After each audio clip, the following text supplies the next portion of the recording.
Dengan nafas yang lembut, tubuh belajar pulang kembali. Setiap sel bernyanyi pelan saat sistem saraf menjadi tenang. Inilah perjalanan kembali ke keseimbangan. Tubuhmu tidak melawanmu.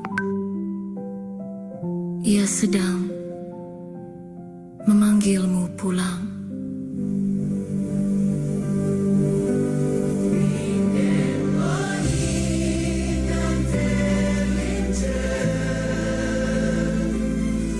Cahaya di dalam diri, di antara hormon, emosi, dan nafas kita temukan harmoni dengan cinta dan kesadaran. Tubuh perlahan sembuh kembali.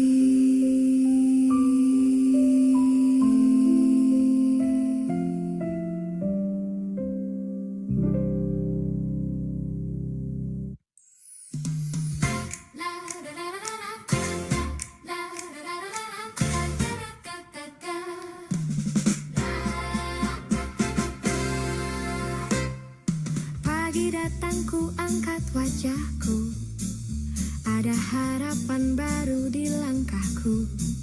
Tubuh berbisik pelan, ayo bergerak.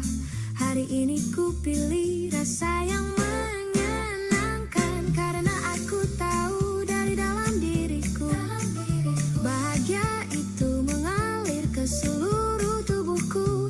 Detak jantung ringan, napas jadi lega saat hati tertawa. Sel pun bernyanyi juga. Hati yang gembira, obat yang paling manjur, menyembuhkan jiwa, menenangkan tubuh. Groove kecil ini buat sarafku tenang dan hormonnya kembali seimbang. Hati yang gembira, hati yang gembira, mengangkat bebanku, membuat pikiranku terang selalu. Dalam ritme jazz yang penuh warna, tubuhku berkata, aku sembuh karena gembira. Tahukah Anda, saat hati gembira sistem saraf parasimpatis aktif, kortisol menurun, dopamina dan serotonin naik, dan tubuh akhirnya belajar sembuh. Kegembiraan bukan pelarian, itu adalah obat biologis. Ku lepaskan stres yang semalam singgah, ku biarkan tawa menggantikan lelahku. Tubuh mengalirkan energi baru, karena sukacita menuntun langkahku. Hari ini ku biarkan musik berbicara, menggerakkan setiap sel yang terluka. Dan ku ingat pesan sederhana itu, bahagia itu pilihan kembali pulang. Hati yang gembira, obat yang paling manjur, menghangatkan tubuh dari dalam relung. Nada jazz yang manis membawa pulang keseimbangan, kedamai dan tenang. Hati bahagia, tubuh pun memulih. Hati bahagia, tubuh pun memulih.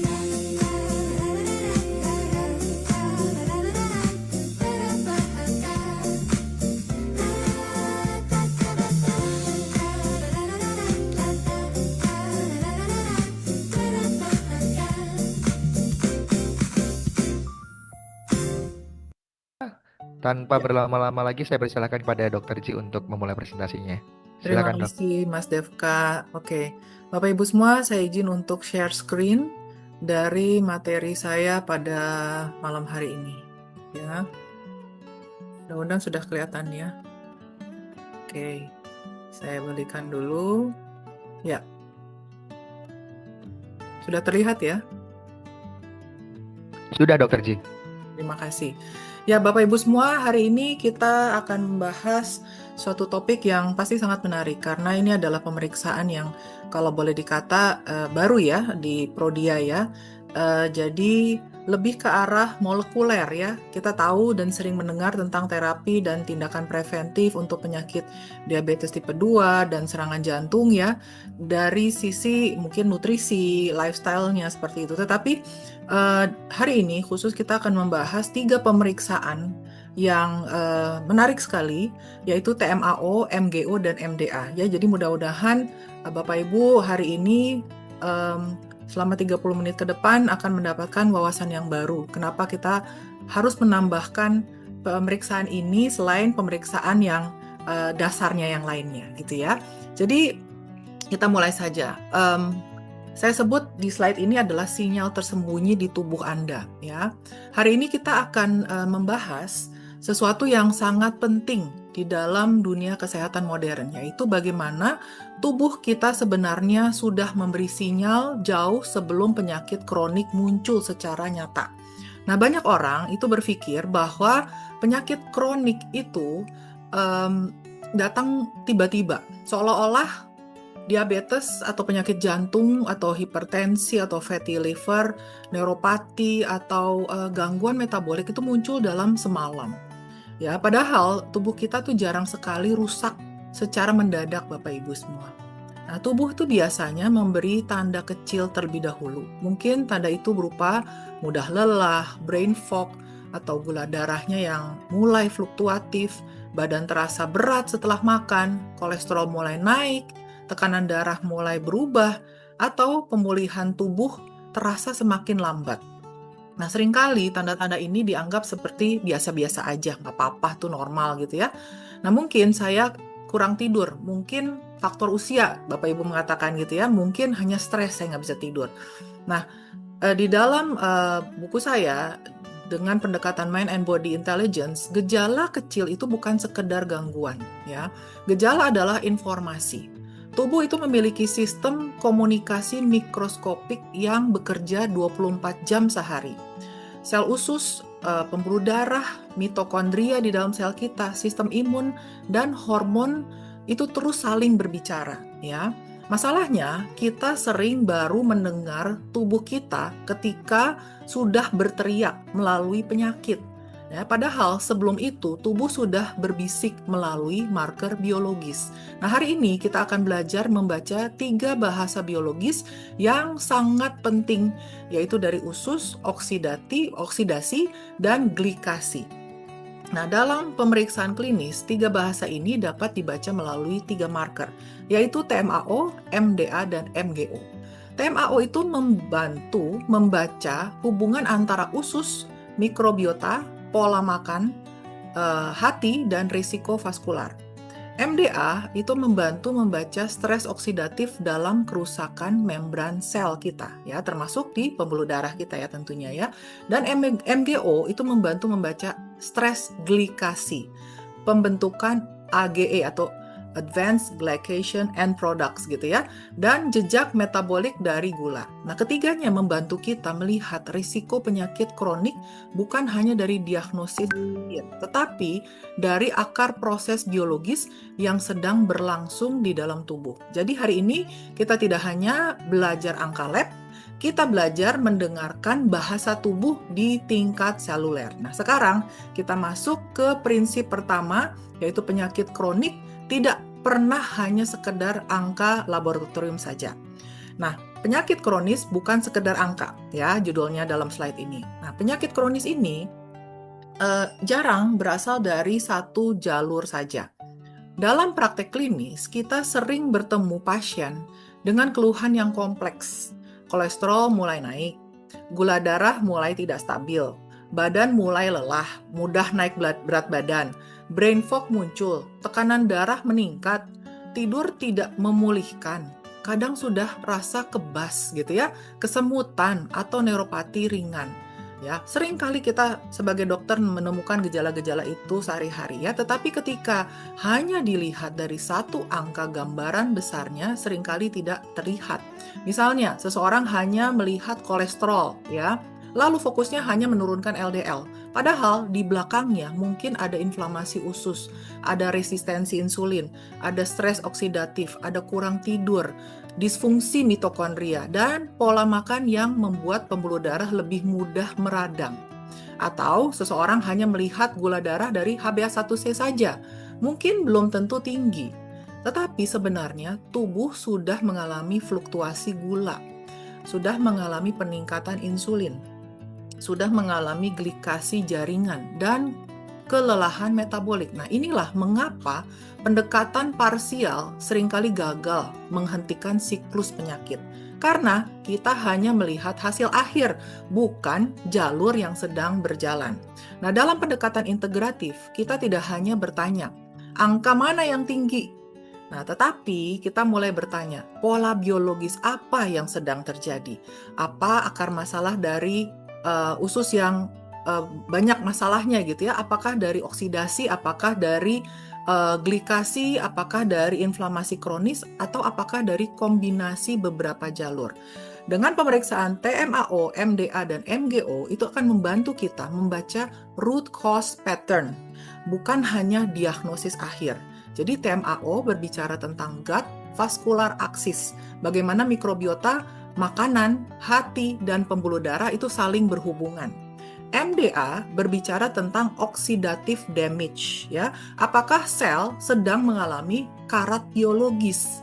MGO berbicara tentang glycation stress, atau apakah gula dan metabolisme meninggalkan jejak kerusakan jangka panjang. Nah, ketika ketiganya dibaca bersama, kita bisa melihat bahwa penyakit kronis itu bukan sekedar kumpulan angka. Penyakit kronis adalah proses biologis yang saling terhubung. Jadi tujuan pemeriksaan ini bukan membuat pasien takut. Tujuannya adalah memberi kesempatan untuk melihat lebih awal sebelum kerusakan organ menjadi lebih berat. Nah, mari kita bahas satu persatu 3 marker ini sebenarnya sedang menceritakan 3 bahasa metabolik tubuh. Ya, 3 bahasa metabolik tubuh itu apa? Pada slide ini kita melihat 3 bahasa metabolik tubuh yaitu TMAO, MDA, dan MGO. Ketiganya seperti 3 narator yang menceritakan kondisi tubuh dari sudut pandang yang berbeda. Pertama, TMAO atau trimethylamine N oxide, ya, atau TMAO adalah marker yang membantu membaca hubungan antara usus dan pembuluh darah. Nah, apa hubungannya usus dan pembuluh darah gitu ya? TMAO itu terbentuk dari metabolisme nutrisi tertentu seperti kolin, karnitin, dan betain oleh mikrobiota usus. Dari usus terbentuk TMA. Dan TMA ini diproses di hati menjadi TMAO. Mengapa ini penting? Karena TMAO memberi petunjuk bahwa kesehatan jantung dan pembuluh darah tidak selalu dimulai dari kolesterol saja. Kadang sinyal awalnya berasal dari usus, mikrobiota pola makan, metabolisme hati, inflamasi, dan pembuluh darah saling berhubungan. Kedua, MDA atau malonyl dialdehyde. Nah, MDA itu adalah produk akhir dari lipid peroxidation, yaitu proses ketika radikal bebas merusak lemak di membran sel. Secara sederhana, MDA ini membantu kita melihat apakah sel itu sedang mengalami karat biologis ya. Ketika stres oksidatifnya tinggi atau meningkat, radikal bebas bisa merusak membran sel kita, protein, lipid, bahkan DNA kita ya. Jadi MDA membantu membaca beban oksidatif ini. Nah, karena itu MDA itu relevan pada kondisi fatigue, aging, diabetes, liver stress, brain fog, fatigue ya. Kemudian inflamasi risiko kardiometabolik. Ketiga adalah MGO atau methylglyoxal ya. Methylglyoxal atau MGO adalah marker glycation stress. Ia merupakan prekursor penting pembentukan H atau Advanced Glycation End Products AGE, yaitu atau H ini dapat terbentuk ketika gula, protein, dan jaringan tubuh mengalami proses glikasi. MGO ini sering meningkat pada kondisi hiperglikemia, pada saat inflamasi, hipoksia, dan oksidatif stres. Jadi MGO penting karena ia tidak hanya membaca gula darah hari ini, tetapi juga jejak metabolik jangka panjang. Ya, apakah gula mulai meninggalkan bekas pada jaringan, pembuluh darah, saraf, ginjal, dan sistem metabolik tubuh. Jadi, kalau dirangkum, TMAO bertanya, bagaimana hubungan usus dengan pembuluh darah Anda? MDA bertanya, apakah sel Anda sedang berkarat akibat oksidasi? Kalau MGO bertanya, apakah gula mulai meninggalkan jejak kerusakan pada jaringan? Ya, ketiganya bukan diagnosis tunggal, tetapi ketiganya adalah bahasa tubuh yang membantu kita membaca risiko lebih dini. Ya, nah sekarang kita lihat apa yang terjadi ketika ketiga jalur ini berjalan bersama. Inilah efek domino kerusakan sistemik, ya. Nah, kerusakan sistemik itu jarang terjadi dalam satu langkah.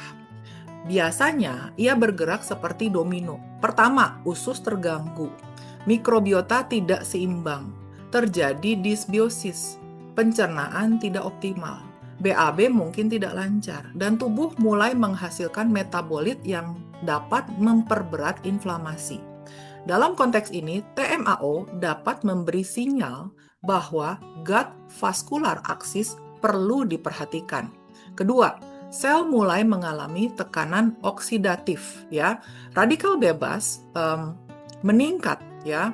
Kemudian antioksidan tubuh tidak cukup, ya, sehingga mitokondria bekerja lebih berat dan membran sel mulai rusak. Nah, inilah wilayah MDA. Ketika MDA meningkat, kita bertanya, apa yang membuat tubuh mengalami oksidatif stres? Apakah gula darah? Apakah ada toksin? Apakah kurang tidur? Apakah stres kronik? Apakah ada inflamasi atau disfungsi mitokondria?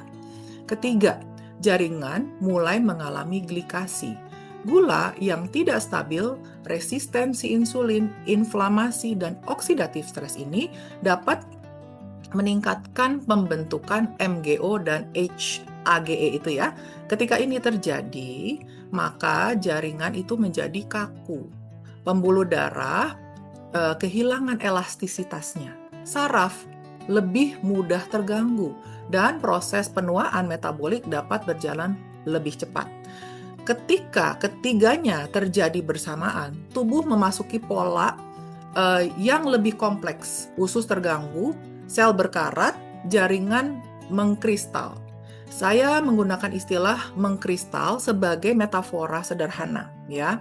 Jaringan menjadi lebih kaku, kurang fleksibel, dan lebih sulit untuk pulih.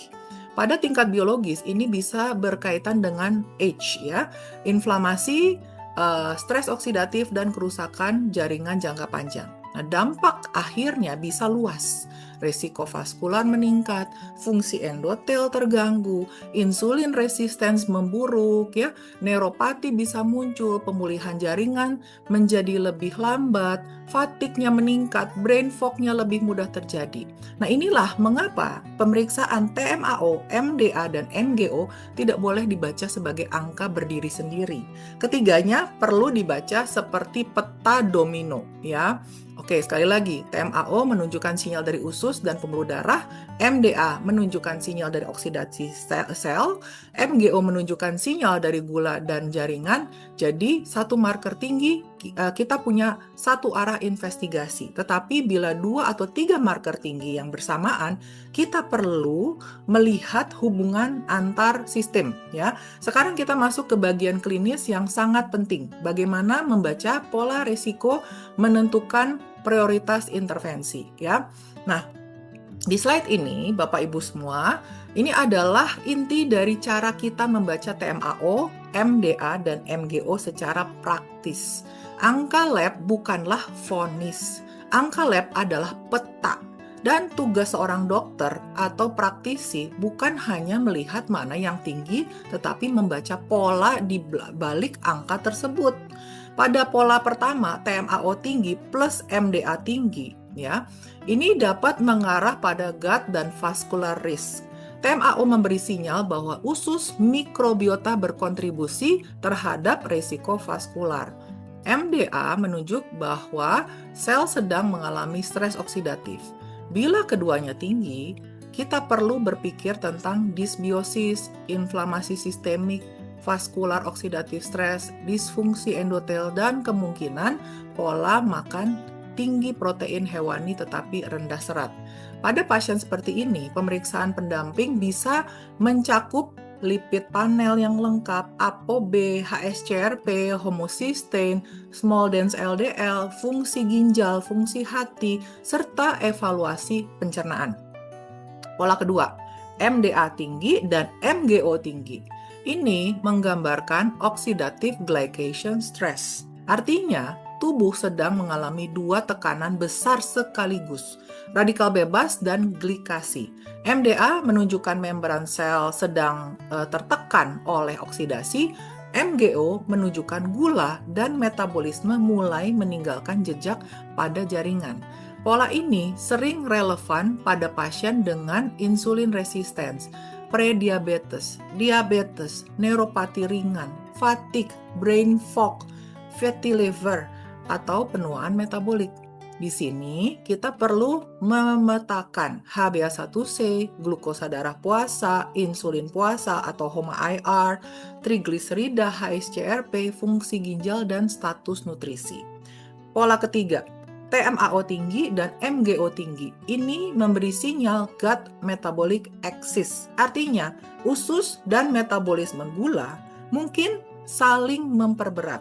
Pola makanan tinggi protein hewani, rendah serat, tinggi gula atau tinggi ultra processed food bisa memperberat jalur ini. Disbiosis dapat memperburuk inflamasi metabolik. Sementara glycation stress itu dapat meningkatkan risiko vaskular dan metabolik. Pola keempat nih, TMAO, MDA, dan MGO semuanya tinggi. Nah, ini adalah pola risiko multisistem.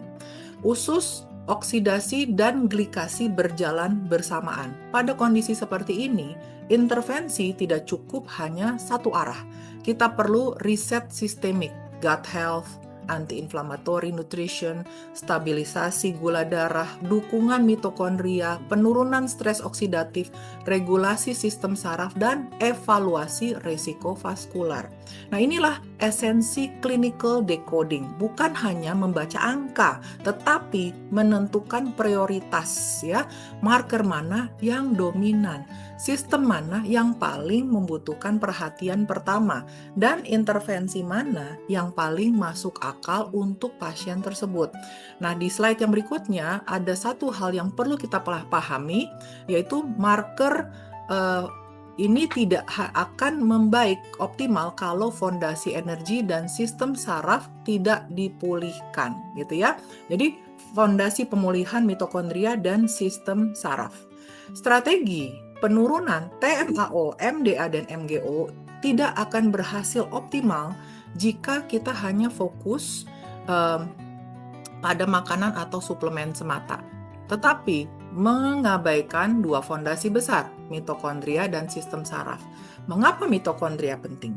Karena mitokondria ini adalah pusat energi sel. Ia menghasilkan energi yang disebut ATP, adenosine trifosfat, yaitu energi yang dibutuhkan sel untuk memperbaiki diri, mengatur inflamasi, melakukan detoksifikasi, menjaga fungsi imun, dan mempertahankan metabolisme. Ketika mitokondria lemah, tubuh seperti kehilangan kemampuan untuk pulih. Sel lebih mudah rusak, energi menurun, fatigue muncul, brain fog bertambah, gitu ya. Detoksifikasi melambat, sistem imun menjadi tidak stabil. MDA sangat berkaitan dengan oxidative stress, dan oxidative stress sangat erat dengan kondisi mitokondria tentunya. Bila mitokondria terus tertekan oleh kurang tidur, gula berlebihan, inflamasi, belum lagi yang merokok ya, toksin, stres kronis, dan kurang nutrisi, maka marker oksidatif lebih sulit turun. Karena itu, pemulihan mitokondria menjadi bagian penting. Tidur yang lebih baik, ritme sirkadian yang stabil, paparan cahaya sinar matahari pagi, aktivitas aerobik ringan, jalan kaki misalnya gitu ya. Kemudian latihan kekuatan bertahap, ototnya dibangun secara bertahap ya. Protein yang cukup, omega 3, magnesium, vitamin B kompleks ya. Saya selalu pakai activated B kompleks. CoQ10 yang perlu yang diperlukan oleh sel kita ya untuk energi juga, serta makanan tinggi antioksidan. Nah, sekarang bagian kedua adalah sistem saraf. Banyak pasien ingin memperbaiki metabolisme ya, tetapi tubuhnya masih hidup dalam mode fight or flight. Saat stres kronis berlangsung, kortisol itu meningkat, napas menjadi pendek, tidur terganggu, gula darah lebih mudah naik turun, inflamasi meningkat, dan detoksifikasi bisa terhambat. Dalam kondisi ini, tubuh sulit masuk ke mode pemulihan. Aktivasi vagus nerve ya, dengan nafas vagus nerve ya, menjadi penting. Nafas perlahan, mindful breathing, humming, doa ya prayer, gratitude, grounding, jalan santai, dan relaksasi. Ya, tubuh itu akan sangat membantu sistem saraf bergerak dari mode siaga menuju mode rest and digest ya, fight or flight ke rest and digest ya. Dalam pendekatan di buku saya itu Mind and Body Intelligence, tubuh tidak hanya diberi nutrisi, tubuh juga harus merasa aman untuk pulih ya secara mental health gitu ya. Merasa dirinya aman, tidak selalu fight or flight ya, atau saya suka sebut banyak serigalanya di dalam otak kita ya, atau monkey brain gitu ya, duduknya diam tapi otaknya loncat kemana-mana, rasa ketakutan all the time ya. Jadi harus tenang.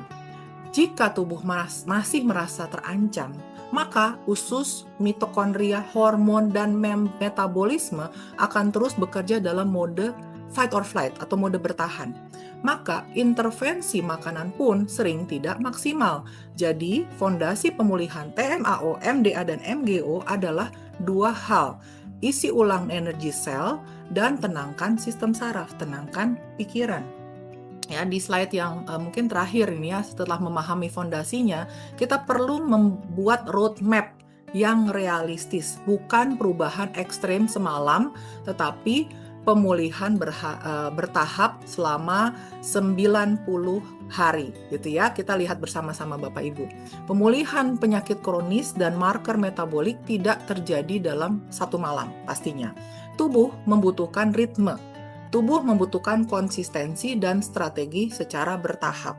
Jadi lakukan aja secara konsisten. Ada roadmap 90 hari dapat dibagi menjadi 3 fase. Fase pertama Bapak Ibu, hari 1 sampai 30 ini udah langsung aplikasi ya, Bapak Ibu bisa langsung menerapkan reduce the burden. Pada fase awal, tujuan kita adalah menurunkan beban tubuh. Kurangi gula tambahan, makanan ultra processed food dikurangi, minyak teroksidasi, gorengan berulang, makanan yang memicu kembung atau inflamasi, serta pola makan yang membuat gula darah naik turun. Di fase ini, kita juga mulai memperbaiki pembuangan. BAB harus lebih lancar setiap hari, hidrasi harus cukup, serat ditingkatkan sesuai toleransi, dan konstipasi mulai diatasi. Karena jika jalur pembuangan buruk, metabolit, hormon, dan toksin tubuh bisa lebih sulit keluar dari tubuh, muter lagi di dalam sirkulasi tubuh kita. Fase pertama ini juga mencakup identifikasi masalah tidur, stres, pola makan, gejala pencernaan, dan kebiasaan harian yang memperberat sistem. Fase kedua Bapak Ibu, hari 31 sampai 60 adalah fase rebuild system. Setelah beban turun, kita mulai membangun ulang sistem. Fokusnya adalah gut health, mitokondria, sensitivitas insulin, antioksidan, dan regulasi sistem saraf. Pada fase ini, kita bisa mulai memperkuat mikrobiota melalui serat, prebiotik sesuai toleransi, makanan fungsional, protein cukup, dan pola makan yang lebih stabil, ya whole food. Kita dukung mitokondria dengan aktivitas fisik, ya secara bertahap, tidur, cahaya pagi, magnesium, omega 3, CoQ10 bila sesuai, dan nutrisi antioksidan. Kita juga mulai memperbaiki insulin sensitivity, membangun otot salah satunya ya, melalui sarapan protein juga, latihan kekuatan ringan, sampai pelan-pelan ditingkatkan intensitasnya, jalan setelah makan ya, pengurangan gula cair, dan pola makanan yang tidak membuat glukos spike yang berulang. Fase ketiga, hari 61 sampai 90 adalah fase optimize. Di fase ini, tubuh mulai masuk ke tahap optimalisasi. Kita mempertahankan kebiasaan yang sudah baik, mengevaluasi ulang secara berkala gejala-gejalanya, menyesuaikan nutrisi, memperkuat relapse prevention, dan bila diperlukan melakukan retest marker. Nah, fase ini penting karena banyak orang berhenti ketika merasa sedikit membaik. Padahal tubuh memerlukan konsistensi lebih panjang agar pola baru menjadi stabil. Jadi roadmap 90 hari ini bukan program yang ekstrim. Ini adalah pendekatan sistemik. Reduce the burden, rebuild the system, dan optimize the system. Ya, dalam mind body intelligence, tubuh tidak dipaksa berubah. Tubuh diberi sinyal yang baru secara konsisten. Makanan yang lebih stabil, tidur yang lebih memulihkan kesehatan tubuh, napas yang lebih tenang, gerakan yang lebih teratur, dan pola hidup yang lebih mendukung. Nah, sekarang kita masuk ke pesan penutup Bapak Ibu semua. Mengapa kita perlu mendengarkan tubuh sebelum ia berteriak? Dengarkan sebelum tubuh Anda berteriak. TMAO, MDA, dan MGO bukan sekedar angka laboratorium, sekali lagi Bapak Ibu semua ya. Ketiganya adalah bahasa biologis tubuh. Usus sedang berbicara melalui TMAO. Sel sedang berbicara melalui MDA. Gula dan jaringan sedang berbicara melalui MGO.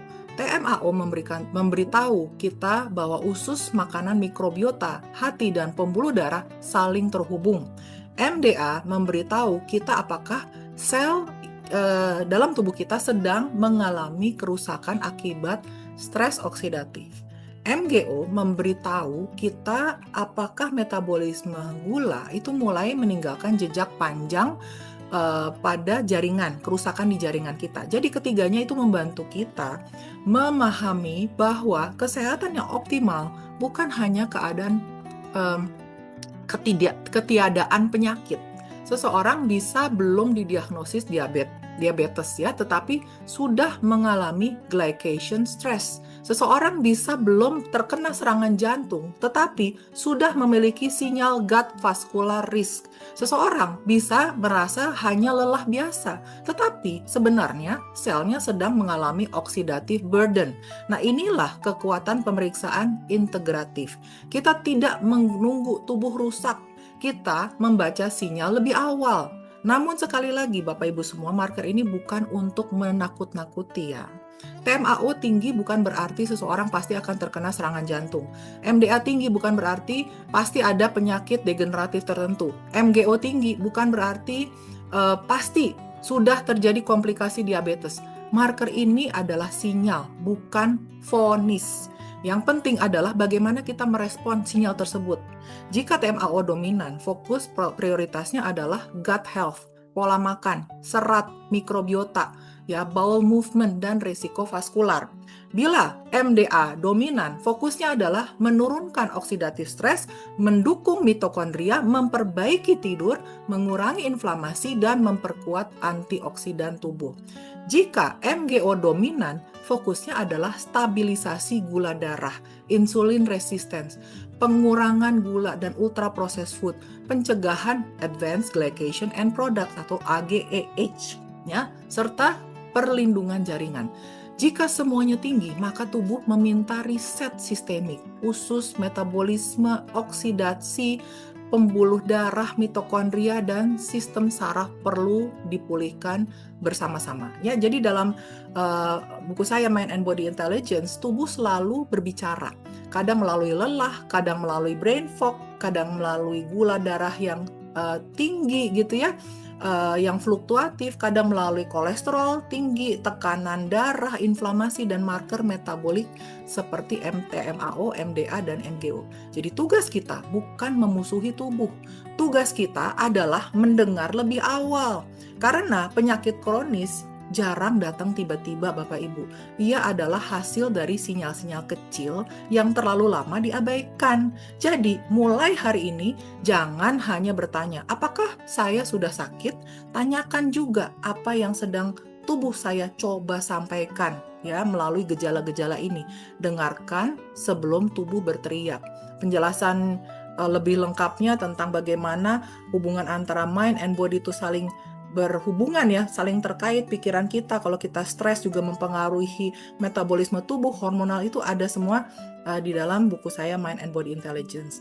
Jadi dengarkan tubuh Anda karena tubuh Anda sedang memberi sinyal dan tubuh Anda sangat intelligence atau sangat pintar. Demikian yang dapat saya sampaikan. Terima kasih. Saya kembalikan kepada moderator Pak Devka. Silahkan. Baik, terima kasih Dr. Ji untuk pemaparan yang komprehensif yang sudah disampaikan. Jadi tentu saya lihat tadi ada beberapa teman-teman juga ya di internal begitu yang cukup menarik nih ya pembahasannya Dr. Ji begitu. Pasti juga teman-teman di sini, Bapak Ibu sekalian attendee juga merasakan hal yang sama ya untuk segera ingin bertanya. Tuh, mungkin kita kembali lagi nih bertiga di sini dan sesuai dengan yang sudah kami sampaikan di awal. Tentunya di sini kalau saya lihat sudah ada 30 attendees, Dr. Ji dan juga Mas Fahril sudah tidak sabar mungkin yang memberikan pertanyaan. Tapi sebelumnya mungkin akan saya awali dulu nih. Ada 2 pertanyaan yang mungkin saya akan sampaikan, boleh ya Dr. Ji dan juga Mas Fahril untuk memantik dan juga untuk memberikan informasi yang lebih detail mungkin buat teman-teman di sini. Nah, pertanyaan pertama buat semua rekan-rekan di sini adalah kaitan dengan korelasi ini. Tadi kan kalau Dr. Ji dan juga Mas Fahril sudah berbicara cukup panjang, begitu masing-masing mempunyai fungsinya sendiri ya, betul ya. Dokter dan juga Mas Fahril ada TMAO, MGO dan juga MDA. Namun ketika memang dikorelasikan seperti itu, boleh nggak disampaikan juga secara singkat saja, baik dari sisi medis, dari Dr. Ji ataupun aspek laboratorium, yang perlu di-highlight itu apa sih sebetulnya secara korelasi utamanya, seperti itu. Silakan, mungkin dari Dr. Ji atau Mas Fahril dulu, saya persilakan. Dokter dulu, boleh dok, silakan. Ya, jadi kalau yang perlu di-highlight itu maksudnya dari ini ya, dari pemeriksaan TMAO. Betul. Oke. Betul. Ya, sebenarnya ya memang kalau kita bisa periksa ketiganya tuh kan jauh lebih dahsyat ya. Tapi sebenarnya memang kalau kita lihat ya TMAO kan masalah usus dan vaskular ya seperti itu ya. Itu mungkin bisa kita pakai terlebih dahulu gitu ya untuk melihat apakah memang di usus kita itu mikrobiotanya sehat sehingga memberi dampak juga ke vaskularnya, itu seperti itu. Tapi tentunya juga saya sih kalau boleh jujur ya, ketiganya tuh kayak saling berkaitan ya. Jadi kalau kita boleh lihat itu dari segi ususnya, mikrobiotanya. Tetapi kalau kita mau lihat, misalnya yang sering kita periksa kan biasanya HbA1c gitu ya, glukosa puasa gitu kan, atau insulin puasa. Tetapi itu belum memberikan gambaran apakah sudah terjadi glikasi atau misalnya sudah terjadi mulai terjadi kerusakan di pembuluh darahnya seperti itu. Nah, kalau misalnya itu kan MGO ya. Kalau MDA, apakah memang sudah ada oksidatif stres yang terjadi? Jadi sebenarnya kalau mau dimulai TMAO dulu, habis itu baru boleh MGO dan MDA itu mungkin bisa melengkapi seperti itu. Kalau menurut saya seperti itu. Baik, terima kasih. Tadi highlightnya adalah TMAO terlebih dahulu, MGO, MDA melengkapi. Kalau misalnya mau mendengarkan lagi, nanti boleh di replay lagi ya, karena kebetulan webinar ini sudah ada di YouTube juga, UB Prodia ya dok ya, jadi bisa di replay lagi. Thank you so much Dr. Ji. Untuk Mas Fahril, ada yang perlu disampaikan kaitan pertanyaan tadi Mas? Ya, jadi memang betul seperti yang tadi Dokter Ji sampaikan gitu ya. Kita melihat dari cukup banyak aspek gitu ya, apakah dari sisi vaskularnya, kemudian dari sisi mikrobiota di pencernaan, kemudian ada stres oksidatif dan lain sebagainya gitu ya. Dan memang pemeriksaan ini bisa dikatakan pemeriksaan pelengkap gitu ya. Mungkin pada kondisi diabetes yang umum dilakukan misalkan gula puasa, kemudian ada HbA1c.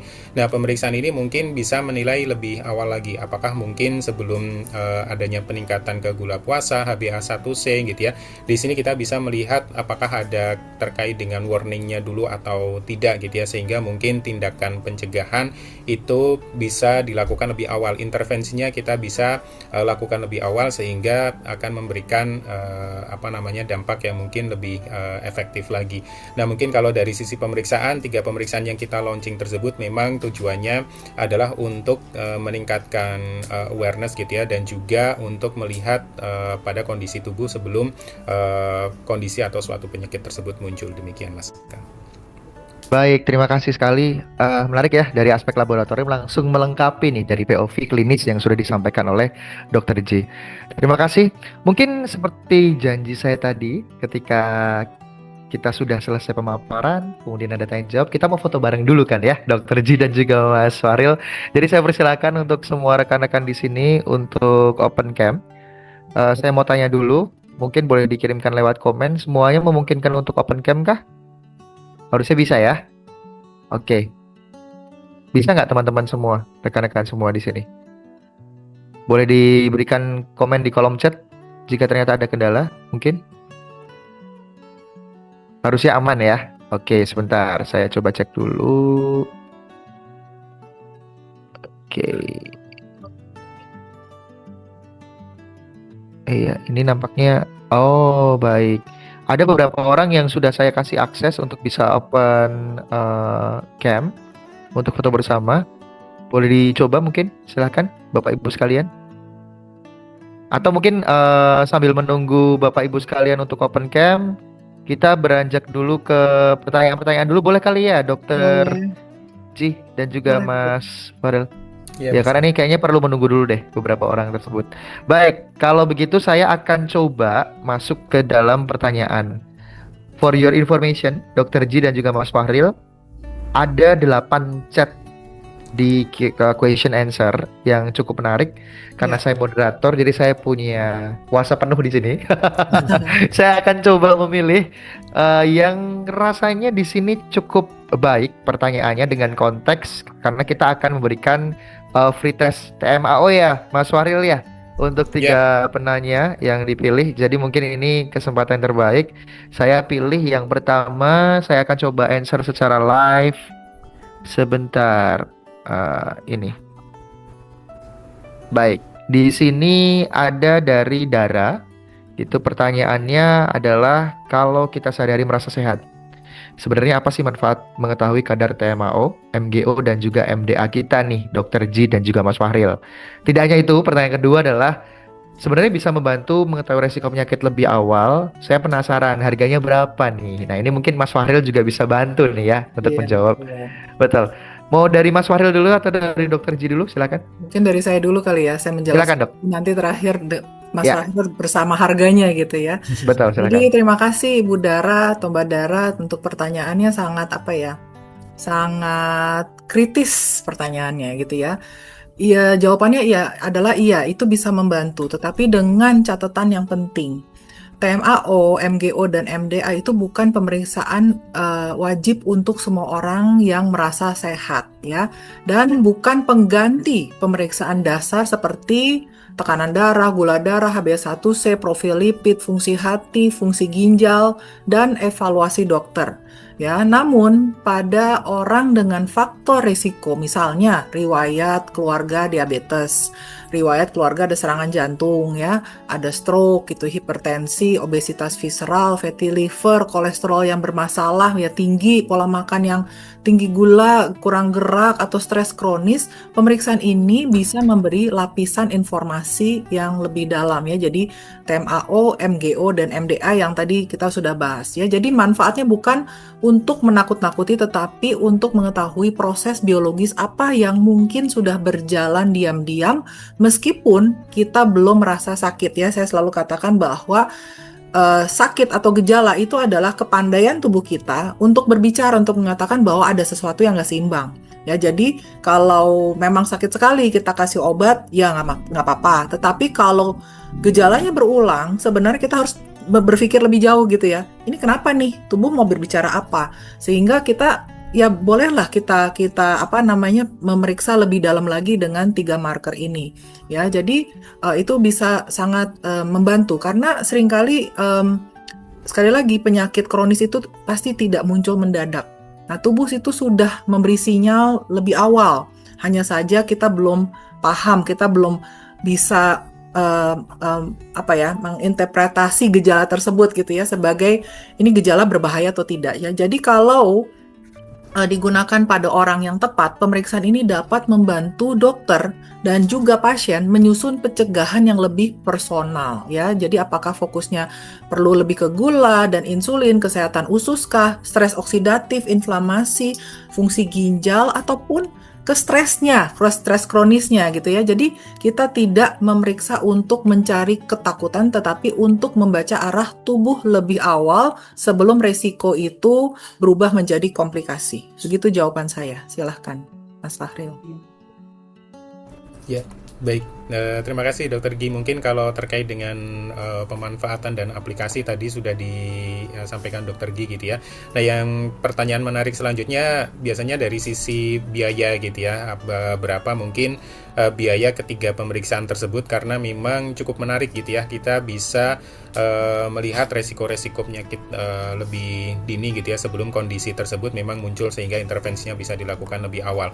Nah, ini mungkin sedikit gambaran bahwa di Prodia gitu ya, kita pun juga mengembangkan ke arah digital gitu ya. Kita ada aplikasi mungkin You by Prodia yang mungkin bisa diinstal di Android maupun di iOS gitu ya, dimana ketiga pemeriksaan tersebut sebenarnya juga bisa dicari di aplikasi tersebut karena nanti akan muncul manfaatnya dan juga akan muncul biayanya, karena di aplikasi tersebut mungkin juga akan banyak program promo mungkin yang bisa digunakan gitu ya ketika ada program promo. Nah, tetapi mungkin terkait dengan harga secara umum gitu ya, apabila mungkin Bapak Ibu semuanya ingin melakukan pemeriksaan secara langsung datang ke laboratorium gitu ya, untuk pemeriksaan rata-rata mungkin di sekitaran 200 sampai 300 ribu. Untuk MDA sendiri itu di sekitar 250, sedangkan untuk MGO, metil glioksal, dan juga TMAO itu di sekitar 350 gitu ya. Jadi ingin dilakukan ketiga pemeriksaan tersebut secara langsung itu sekitar di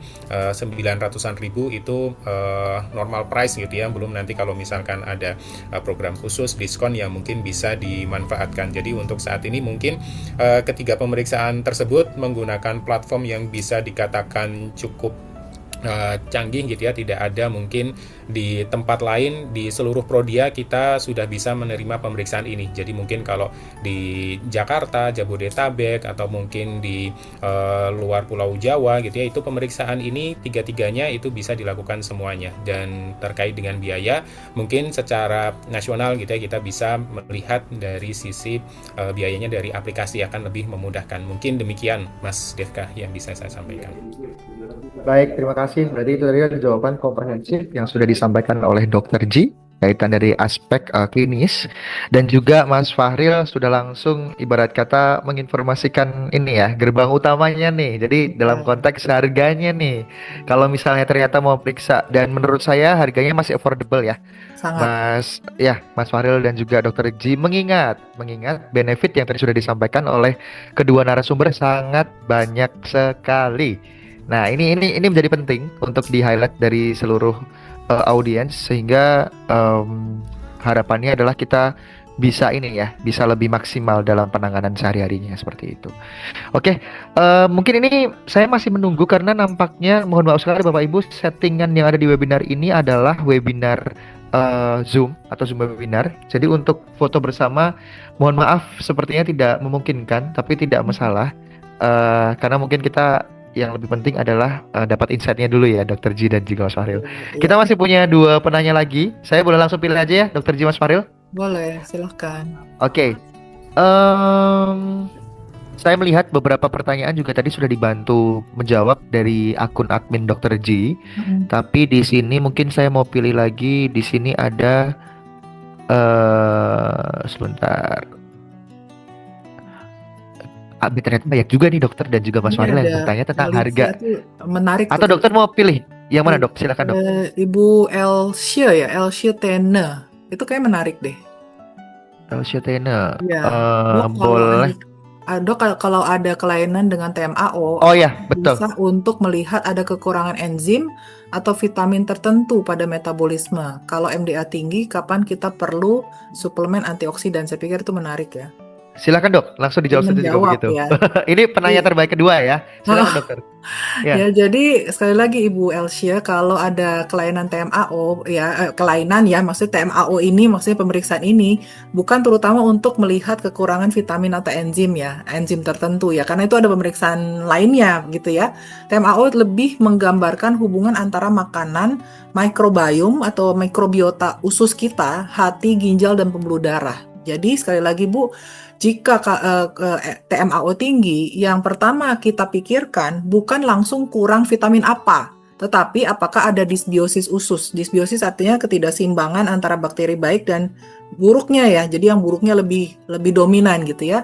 Atau apakah ada asupan seratnya yang rendah gitu ya. Apakah terlalu banyak daging merah gitu ya. Bukan yang nggak boleh makan daging merah loh. Maksudnya tidak seimbang dengan makanan serat gitu ya. Atau makanan olahan yang terlalu banyak. Apakah ada konstipasi? Bagaimana fungsi hati dan ginjalnya? Adakah fatty liver? Serta bagaimana risiko metaboliknya? Ya, seperti insulinnya, ApoB-nya, HSCRP, dan tekanan darah. Jadi, memang secara biokimia, TMAO itu melibatkan enzim di hati, seperti ya enzim-enzim yang kita tahu ya di hati dan bakteri usus yang memproduksi TMA gitu ya. Tetapi pemeriksaan TMAO itu tidak secara langsung mendiagnosa kekurangan enzim atau vitamin tertentu. Bila Ibu curigai ada gangguan metabolisme spesifik, perlu pemeriksaan lain yang lebih sesuai. Nah, untuk MDA yang tinggi, ini menunjukkan adanya stres oksidatif atau lipid peroxidation. Di sel kita kan banyak lipid ya, kolesterol gitu ya. Jadi sudah terjadi kayak saya bilang karat biologis ya, seperti ya saya suka katakan membran selnya tanda kutip ya agak berkarat gitu ya, gampang rusak gitu ya. Namun kita tidak langsung memberi antioksidan dosis tinggi Bu, hanya karena MDA-nya tinggi. Yang pertama harus dicari adalah sumber oksidasinya.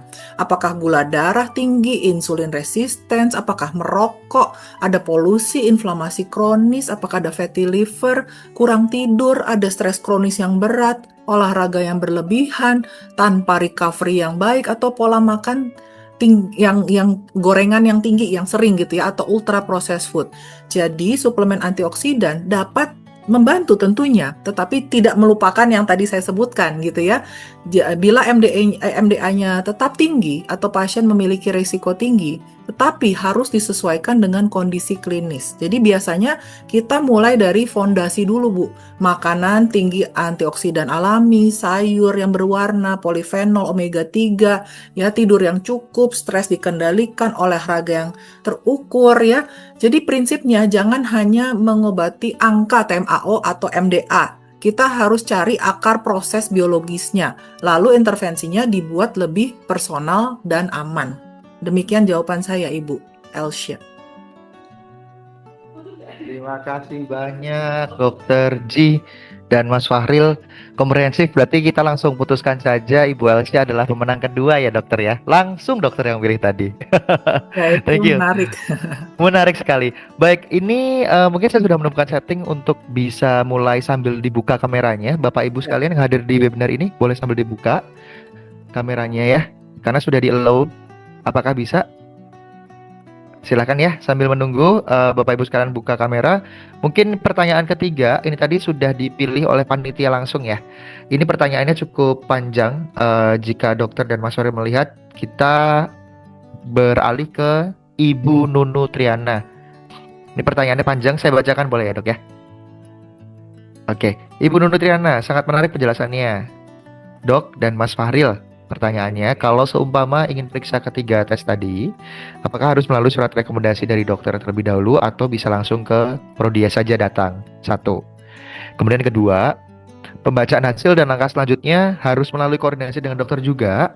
Kalau ini langsung nyebutin kotanya nih dok, karena dari luar kota nih berarti ya. Dari kota Jambi, kalau di Prodia Jambi apakah sudah ada? Ini untuk Mas Fahril. Nah, yang ketiga, nanti saya akan repeat lagi pertanyaannya. Untuk roadmap 90 hari, gimana nih caranya mengikuti? Apakah ada grup yang bisa membimbing? Nah, ini pertanyaannya bagus. Mungkin satu persatu. Apa dari dokter Ji dulu boleh? Silakan dok. Baik, Pak. Ya. Bagus sekali nih pertanyaan Ibu Nunu ya, Triana. Ibu Nunu Triana, terima kasih. Jadi sebenarnya untuk periksa TMAO, MDA, dan MGO, seperti yang tadi juga sudah saya sampaikan, tentu istilahnya jangan loncat ya, gitu ya. Yang pertama tentu yang paling dasar yang harus kita tahu itu adalah pemeriksaan dasar ya. Artinya kalau buat saya itu adalah panel metabolik yang biasanya saya periksa ke pasien. Jadi misalnya HbA1c-nya, fungsi hati, fungsi ginjal, kita harus tahu fatty liver atau tidak gitu kan. Terus glukosa puasa, kalau saya insulin puasa, insulin resisten kita harus tahu gitu ya. Terus profil lipidnya, ApoB, jadi lipid yang arteriogenik, apakah ada inflamasi, HSCRP, homocysteine, biasanya itu yang saya periksa dulu, seperti itu. Dan tentunya sambil kita bertanya ya, anamnesa dan melihat gejalanya juga, baru kita bisa mungkin step kedua baru periksa TMAO, MDA, dan MGO. Jadi karena itu kan sekali lagi kita kalau melihat marker lab, kita kan nggak melihat satu-satu, Bu. Kita melihat itu seperti dots gitu ya, yang istilahnya ceritanya itu harus dikaitkan, disambungkan seperti itu ya, menjadi suatu penjelasan perjalanan fungsi biologis tubuh pasien yang terukur dan bisa dipahami seperti itu ya, nggak cuman oh ini tinggi, ini obatnya ini, oh ini tinggi gitu. Karena kan bukan obat salah, tetapi seringkali yang saya lihat yang dilakukan adalah shortcut, langsung ini suplemennya, ini obat. Tapi buat saya, kita harus selalu menggali lifestyle orangnya dulu. Lifestyle tuh gratis loh. Cara makan, pola makan ya, jenis makan, tidurnya gimana, stresnya. Jadi itu dulu yang kita analisa. Apalagi ada riwayat keluarganya seperti apa. Biasanya itu saya analisa dulu. Jadi sebenarnya itu adalah step kedua. Mungkin seperti itu ya Bu ya. Jadi kalau pertanyaannya, perlu nggak ke dokter? Sebenarnya kalau saya selalu katakan ya, dokter itu sebenarnya kan kita adalah partner pasien, bukan untuk hanya mengobati pas ada sakit datang, tetapi kita partner untuk bisa menjelaskan ini loh perjalanan Anda. Anda itu sekarang dari gejala ini di posisi mana? Apakah sudah gawat ataukah memang oh ini kok masih sampai di sini masih kita bisa ada perbaikan gitu Bu. Jadi sebenarnya itu yang mungkin kalau dikomunikasikan dengan dokter lebih baik ya Bu, seperti itu. Terus kalau yang dimana untuk membaca hasilnya dan langkah selanjutnya apakah harus koordinasi dengan dokter? Oke, ini udah ya. Kemudian ada untuk roadmap. Nah ini juga pertanyaan bagus ya. Apakah nanti ada apa caranya untuk mengikuti? Ya mungkin nanti atau ya di Prodia ya. Mungkin kalau di kami di Dr. G komunitasnya itu istilahnya kita selalu ya boleh bertanya ya seperti itu untuk dibimbing seperti itu. Mungkin nanti di Prodia bisa diadakan, silahkan saya sangat senang kalau bisa kolaborasi lagi untuk roadmap-nya ini. Belum tahu ya saat ini. Seperti itu. Terima kasih Dari Mas dokter. Fahril, Ya. silahkan. Ya, baik. Cukup menarik ya ini pertanyaannya dari Bu Nunu Triana ya. Jadi yang pertama terkait dengan pemeriksaan ini gitu ya. Tentunya apabila ingin melakukan ketiga pemeriksaan tersebut, TMAO, MDA, dan MGO gitu ya. Apabila sudah ada surat pengantar dari dokter, tentunya itu lebih baik gitu ya. Karena tentunya akan dilakukan pemeriksaan dulu kan oleh dokter setelah dikonsultasikan.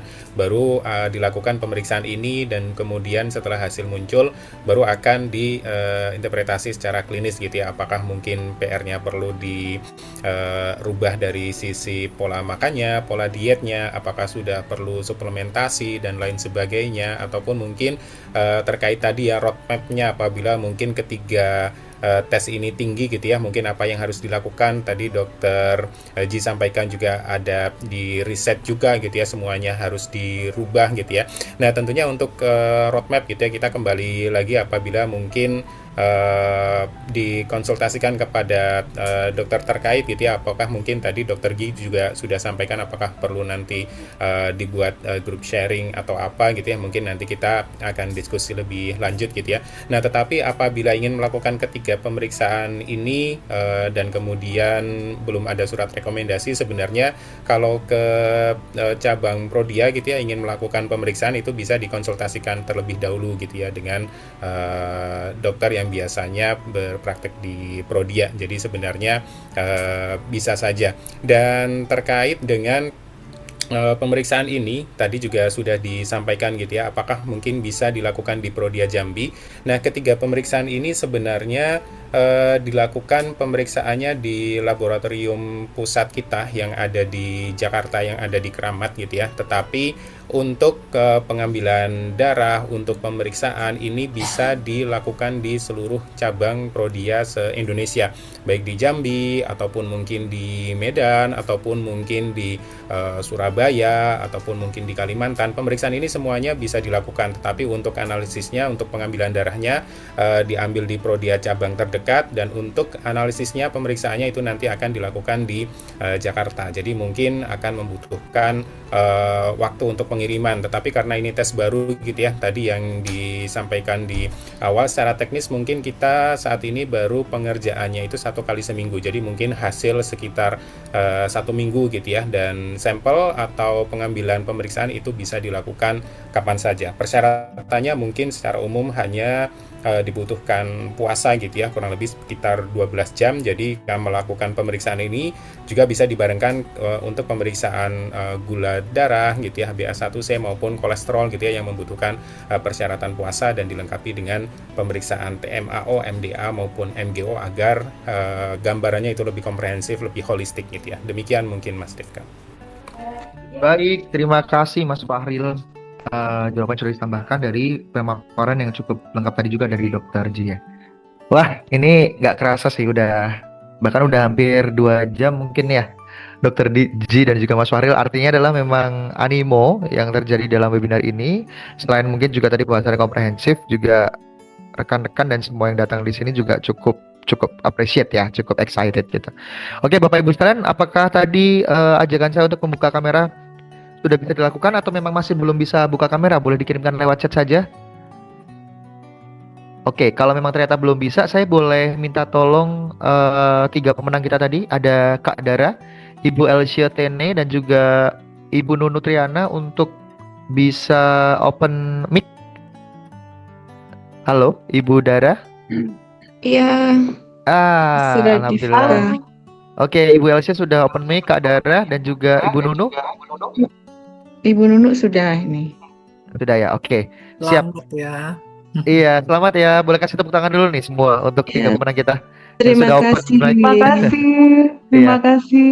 Ya, Ibu Nunu, kemudian Ibu Elsia dan juga Kak Dara, mungkin boleh menghubungi. Saya nggak tahu deh, ini mungkin Mas Rizky boleh dibantu menghubungi nomor mana untuk pengiriman hadiahnya. Saya kirimkan chat di sini, apakah bisa dilihat ya oleh semuanya ya? Chatnya bisa dilihat tapi nggak bisa dibalas, Mas. Oh, begitu. Karena tulisannya chat disable. Oke, boleh. Kalau begitu kirimkan chat ke saya aja. Mungkin nomornya saya ketik sekarang kalian ya. Karena kan Baik. kita sudah berjanji memberikan hadiah. Ini nomornya sudah diketik. Nanti Ibu Nunu, Ibu Elsia, dan juga Kak Dara boleh langsung kirim chat ke situ aja, boleh ya? Baik. Oke, Baik, nomornya Mas. sudah diterima. Baik, kalau begitu karena kita tidak bisa berfoto bersama, namun sudah saya capture nama-namanya siapa aja yang join. Terima kasih banyak. Dari ibu sekalian sudah cukup. Kalau begitu dari Dr. Ji dan juga Mas Fahril, boleh di wrap up dalam satu key message mungkin. Silakan dari Dr. Ji dulu terkait webinar malam ini. Mangga, Dok. Terima kasih Mas Devka. Jadi saya mengucapkan banyak terima kasih pada Bapak Ibu yang sudah hadir pada malam hari ini ya, untuk animonya ya, untuk pertanyaannya yang bagus-bagus ya, untuk perhatiannya. Semoga apa yang sudah disampaikan ini bermanfaat ya. Jadi khususnya mungkin sedikit kata penutup ya untuk motivasi ya Bapak Ibu semua ya, bahwa tubuh kita itu sangat intelligence ya. Jadi karena itu saya juga sangat termotivasi ya untuk menulis buku saya Mind and Body Intelligence ini, karena dengan pendekatan Mind and Body Intelligence ini pendekatan seorang dokter gitu ya, menurut saya itu adalah bukan hanya membaca dari satu gejala per gejala, kemudian memberikan satu gejala satu obat ya, tetapi kita harus melihat sebagai rangkaian. Bagaimana lifestyle-nya, bagaimana keseimbangan metabolismenya, bagaimana hormonnya, gut health-nya, apakah ada kerusakan oksidatif stresnya. Dan itu kita harus baca menjadi suatu pola ya, atau alur yang integratif ya. Sehingga kita bisa menjadi partner pasien itu untuk bukan hanya mengobati gejala sesaat, tetapi membimbing mereka ke jalan health, bukan lifespan tetapi health span ya. Jadi tambah usia bukan berarti tambah usia terus nantinya tuanya sudah hanya di kursi roda, tetapi bertambah usia tetapi selnya pun tetap sehat gitu ya. Jadi health span, kualitas hidupnya akan optimal. Itu tujuan saya. Jadi semoga apa yang sudah disampaikan hari ini bisa ditangkap, bisa dimengerti untuk tujuan health span Bapak Ibu semua ke depan. Itu pesan dari saya. Terima kasih. Baik, terima kasih. Silakan Mas Fahril.